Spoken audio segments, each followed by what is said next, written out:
सभी मित्रों को महाशिवरात्रि की शुभकामना, मंगल कामना। आज का विषय है रूस यूक्रेन युद्ध और भारत। असल में रूस और यूक्रेन को युद्ध शब्द उतना उपयुक्त नहीं है। रूस ने यूक्रेन पे आक्रमण कर दिया है। युद्ध तो तब होता है कि जब दोनों लड़ाई करने के लिए तैयार हैं। आक्रमण, और अगर इसके कारणों पे थोड़ा विचार करें तो कोई भी युद्ध या कोई भी जो विपरीत परिस्थिति है उसका सबसे जो बड़ा कारण होता है कि आपको मित्र और शत्रु के परिभाषा को ठीक से समझना होगा और उसे ठीक से पहचानना होगा। यदि आपने मित्र को पहचानने में गलती कर दिया तो आप किसी संकट में आ जाएंगे। अभी आप भारत और चीन का देख लीजिए। जब हिंद चीनी भाई भाई का नारा लगा तो क्या हुआ? 38,000 वर्ग किलोमीटर जमीन चली गई।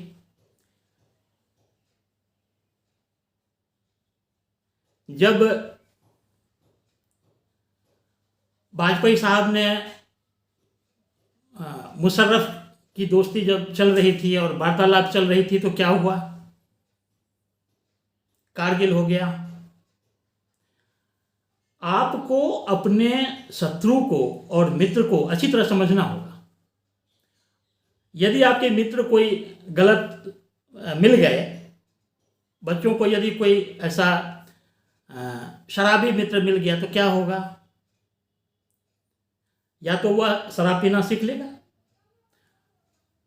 नहीं तो फिर उसको शराब छुड़ा देगा। तो ये तो थोड़ा ज़्यादा कठिन है। शराब पीना सीख लेना ज़्यादा आसान है। यूक्रेन भी अमेरिका के मित्रता में फंस गया। अब जरा विचार कीजिए कि यूक्रेन अभी नाटो का सदस्य नहीं है और उस पर इसीलिए आक्रमण हो रहा है कि नहीं, इसको नाटो का सदस्य नहीं होना चाहिए या नहीं होने देंगे। उसी का विरोध है उसको। अब वो यूक्रेन तो बेचारा जाके रूस का कुछ बिगाड़ा नहीं है। वो तो एक स्वतंत्र देश है और किसके साथ उसको संधि करना है, किसके साथ मिलना है, किसके साथ रहना है, अभी इतनी भी स्वतंत्रता अगर उसको नहीं है तो वो स्वतंत्र देश हुआ कैसे? और यदि यह आज सदस्य नहीं है, होने वाला है, इसलिए अगर वो त्रस्त है तो क्या नाटो को यह नहीं मानना चाहिए कि चलो वो नहीं है तो क्या हुआ, हम उसकी सहायता करें? इतनी शर्मिंदगी तो होनी चाहिए? नहीं है।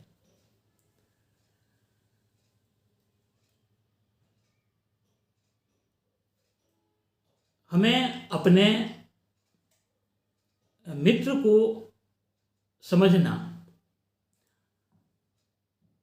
यह शत्रु तो नहीं है, इस बात को समझना। इसके समझने में यदि आप भूल करेंगे तो फिर संकट में आ जाएंगे।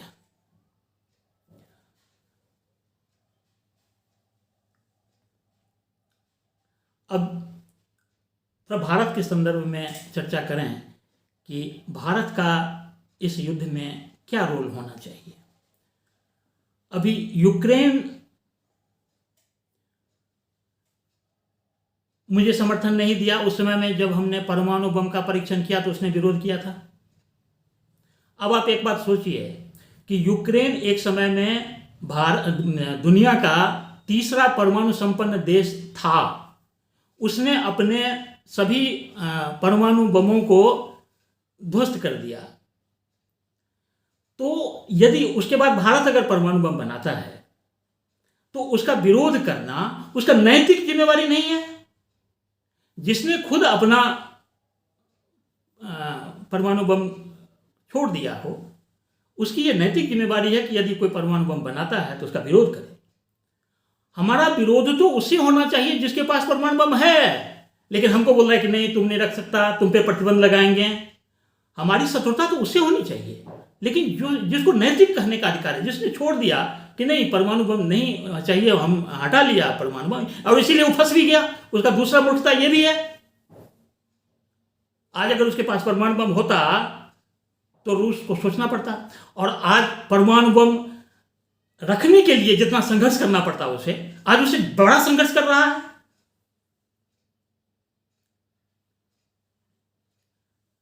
भारत को इस समय यूक्रेन का समर्थन करना चाहिए।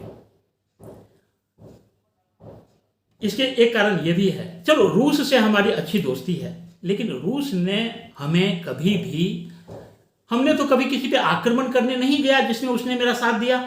हम तो खुद आक्रमित थे, हमारे ऊपर आक्रमण हुआ और उसमें उसने साथ दिया। यह तो एक नैतिक जिम्मेदारी भी बनती है।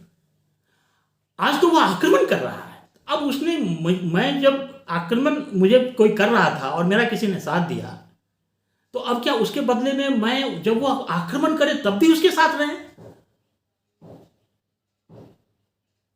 और यूक्रेन ने बजाते सार्वजनिक रूप से ये भारत से मांग किया, मोदी जी का सम्मान के साथ, कि नहीं, मोदी जी दुनिया के सर्वमान्य नेता हैं और वो, उनको पुतिन साहब से बात करना चाहिए और इस युद्ध को रुकवाना चाहिए।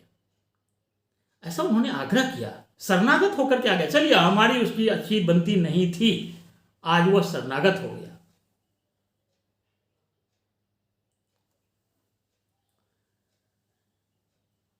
और हो सकता है कि भारत सरकार इस विषय में सोच रहा हो, मुझे क्या पता मैं ऐसा सोचता हूं। यूक्रेन की अभी सहायता करनी चाहिए, पूरी दुनिया को करनी चाहिए। रूस गलत कर रहा है, और गलत में अगर आप साथ दे रहे हैं तो आप भी गलत हैं। अब भारत के दूसरे विषय का चर्चा है कि वहाँ जो हमारे छात्र फंसे हुए हैं और उसके लिए जो सरकार की चिथड़ा लेदर हो रहा है, उस संबंध में मैं ये बताना चाहता हूँ कि पिछले 2 महीने से, जनवरी से ही तनाव शुरू हो जाता है और फरवरी को, 9 फरवरी को पुतिन बिल्कुल घोषणा कर देते हैं कि हम किसी भी समय आक्रमण कर देंगे। उसके बाद बच्चे वहाँ से क्यों नहीं आ गए? अब उनको अगर पढ़ाई की इतनी ज़रूरत थी तो क्या किसको, मोदी को मालूम था क्या कि किसको अभी कब युद्ध होने वाला है? और जब युद्ध हो गई तो अब वहाँ से अफरा तफरी मचा। अब अफरा तफरी मचा तो उसमें जो फ्लाइट का टिकट है वो महंगा हो गया। आपके शहर में अगर कर्फ्यू लग जाता है तो उस दिन भी राशन महंगा हो जाता है। इतना बड़ा युद्ध हो गया, सब चीज़ महंगा हो जाना बिल्कुल स्वाभाविक था। आपको बच्चे को यूक्रेन में पढ़ाने के लिए पैसा है, वहाँ से आने के लिए पैसा नहीं है। अब युद्ध हो गया तो नहीं, सरकार को फ्री में पैसा लाना चाहिए, इतना दिन क्यों नहीं लाए? इंतजार कर रहे थे कि जब युद्ध होगा तो सरकार फ्री में ले आएगी। सरकार तो कर ही रही है, सरकार तो भी सारे मंत्रियों को भेजी है, सरकार अपना काम कर ही रही है। लेकिन मैं ये सोच रहा हूँ कि जो वहाँ छात्र हैं और उनके माता पिता के विषय में सोच रहा हूँ कि वो लोग क्या सोच रहे थे, इतने दिनों से क्या सोच रहे थे? जहाँ पे युद्ध की आशंका बनी हुई है वहाँ पे आपके बच्चे पढ़ने के लिए छोड़ दिए हैं, और जब युद्ध हो गया तो आप किराया देने के लिए भी तैयार नहीं है। दूसरी बात, एक तो मैं ऐसा मानता हूं कि वहां से जो बच्चे पढ़ रहे हैं उनको आना ही नहीं चाहिए। अभी ये युद्ध सेना नहीं लड़ रही है, वहां की जनता लड़ रही है।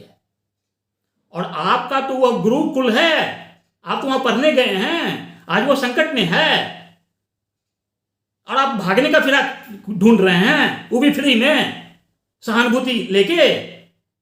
आप क्यों नहीं उसके साथ खड़े हो गए? आप क्यों नहीं बोले कि मुझे भी बंदूक दो? बंदूक दे रही है, वहां जनता को दे रही है बंदूक, बंदूक लो, संभालो, लड़ो।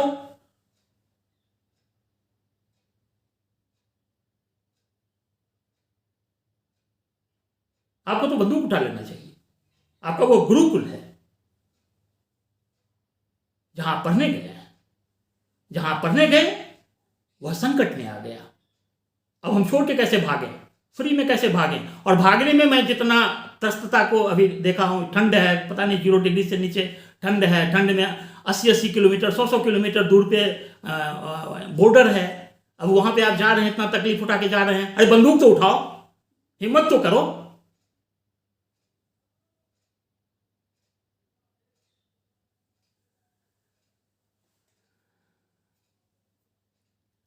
और इस आक्रमण में या इस युद्ध में जो दुनिया का चरित्र है, उसमें जो यूनाइटेड नेशन है हमारे, अब यूनाइटेड नेशन में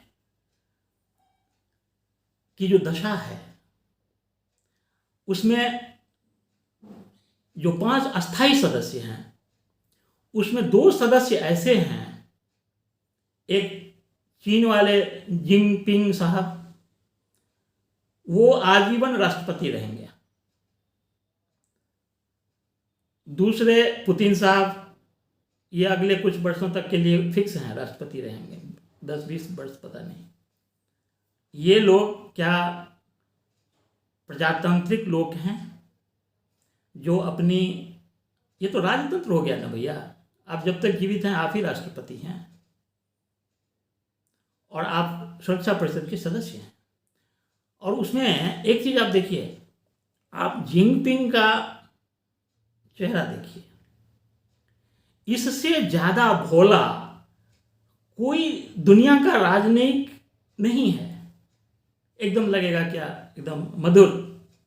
और इससे बड़ा तानाशाह आज इस दुनिया में कोई नहीं है। इतने भोले सूरत में कैसे इतना आक्रामक विचार भरा हुआ है, ये तो मैं सोचता हूं तो ऐसा सोचते रह जाता हूं। अब देखिए, हिटलर था, देखने में ही गुंडा जैसा लगता है, या वो जो हैं नॉर्थ कोरिया वाले टकलू टाइप वाले, अब वो देखने में ही गुंडा लगता है। किम जोंग, इन लोगों का तो नाम भी ऐसा रहता है कि, लेकिन जिनपिंग साहब को देखिए, एकदम भव्य सुंदर। अच्छा, सुंदरता में अगर आप देखेंगे या भव्यता में अगर देखेंगे तो अपना मोदी साहब भी कमजोर नहीं है। मोदी साहब तो कई महात्माओं को जो हिमालय में तपस्या कर रहे हैं, उनके व्यक्तित्व को मात दे देंगे। और उनमें भी जो मतलब कि उनके दिमाग में भी तो जो है वो तो चेहरे के अनुरूप है नहीं। जो सुरक्षा परिषद है और जो दुनिया का मापदंड है, वो तो सब अभी ऐसा लग रहा है कि यदि आप में अपना सामर्थ्य नहीं है तो इस दुनिया में आपको बचाने वाला कोई नहीं है। और ये लोग जो हथियार भेज रहे हैं, तो आप ऐसा मत सोचिए जो ऐसा सहायता कोई कर रहा है।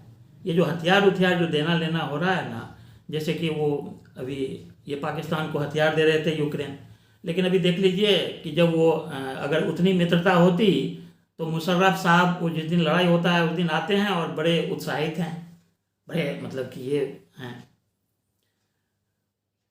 तो वो लोगों को जो लेन देन हो रहा है, या अभी वहाँ पे जो भी हथियार लोग भेज रहे हैं, तो ऐसा कोई फ्री में कुछ कारोबार यहाँ नहीं होता है। हाँ, लेकिन ये है कि जब लड़ाई हो रही है आपकी, उसी समय में आपको सप्लाई मिल गया, पैसे तो उसे तो बाद में देना होता होगा, तो वो भी एक तरह का मतलब ये है, सहायता ही बोल सकते हैं इसको आंशिक तरीके पे। लेकिन इस तरह से सहायता करना कि हम पूरी तरह से हैं अपनी सेना के साथ, अपनी क्षमता के साथ, अपने धन के साथ, तो इस तरह का जो माहौल है वो इस संसार में नहीं है। और इस समय जो रूस कर रहा है उसको सारी दुनिया देख रही है, और जो प्रतिक्रिया कर रही है वह चिंता का विषय है।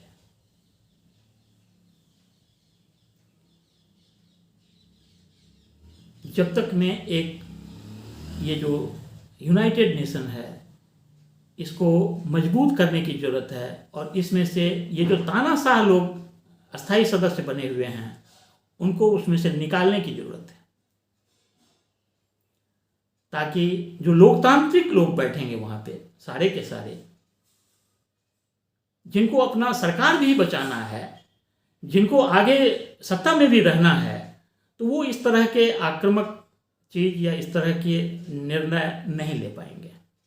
तो जो यूनाइटेड नेशन है उसमें से तानाशाह लोगों को बाहर निकालने की तैयारी होनी चाहिए, तभी हम एक सुरक्षित और जो हमारी वास्तविक सुरक्षा जो है वो हो पाएगी। वरना हम इस संसार में बड़े अकेले अकेले से महसूस करते हैं। इस युद्ध के बाद जिस तरीके का माहौल बन रहा है वह अत्यंत ही चिंताजनक है।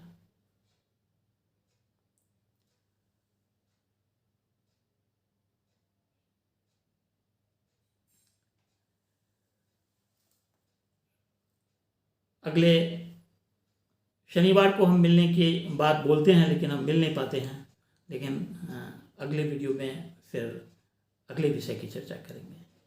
नमस्कार।